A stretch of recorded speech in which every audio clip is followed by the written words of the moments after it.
A short while ago, the Fat Controller had reopened an old branch line. It was only served by one station, Hawin Lake, that was overseen by Henry's friend and former fogman, Old Bailey. Late one afternoon, Henry brought a goods train to the station. Old Bailey stood on the platform as the big green engine came to a stop. "Afternoon, Henry," called Bailey. "Got the last of the paint, I see." "Indeed," smiled Henry. "The station building will look grand once the work is completed." Old Bailey looked seriously at the line ahead. "Heavy mists are rolling in," he murmured ominously. "You chaps best take care on your return trip."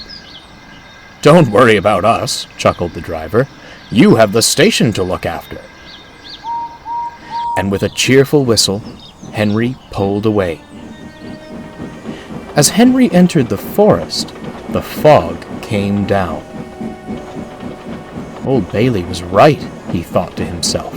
That fog is coming down rather thick. Up ahead was a level crossing. It was no different from the others, but as Henry ran through it, a sudden feeling of dread ran through his frames. That night in the sheds, he spoke to the other engines about it. "I can't quite explain it," said Henry, "but the feeling I got as I went through that crossing is as if something terrible happened there." "Ha!" scoffed James rudely. "First the rain, an elephant, ghosts, and now you're frightened by a crossing? What on earth are we going to do with you?" The other engines laughed, but Richard didn't. "Have you been over the crossing yourself, James?" he asked sternly. "No, I haven't," James answered abruptly. "But if you knew Henry as well as we do, you'd see what kind of a worry wheels he is." A few days later, the fog came down thicker than before.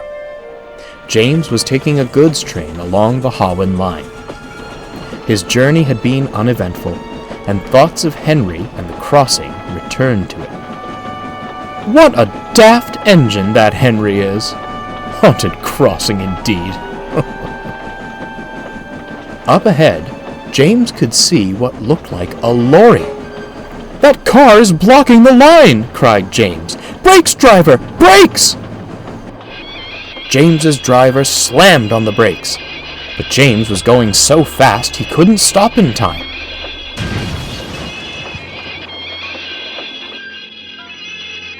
As he came to a stop, James opened his eyes, and his crew jumped down from his cab to survey the damage. But they found nothing. "We can't see anything in this fog," said the driver. "We'll call the police when we get to the station."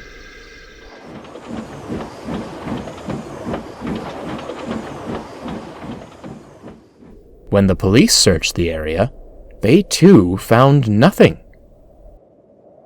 "But we saw the car," argued James's driver. "We felt the impact."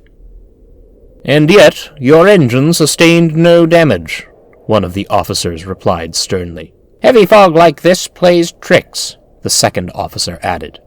"We found no casualties or wreckage of a lorry. We will thank you in future not to waste police time. Good evening to you." "The cursed crossing strikes again," murmured Old Bailey darkly. "What do you mean?" James asked. "It all started many years ago, when I was a young workman," Old Bailey answered, and began his story. The crossing in the forest was often the scene of near misses and careless driving.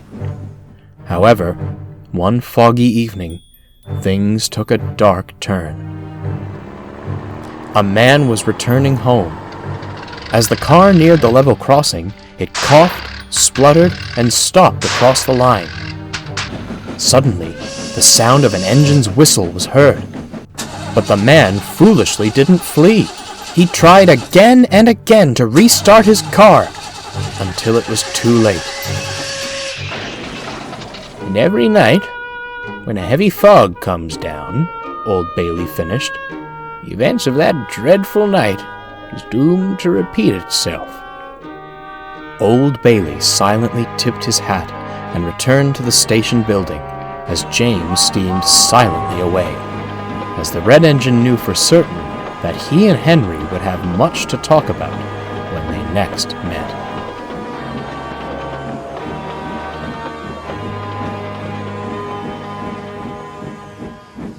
Well, I hope you enjoyed the video because it was not fucking made for kids.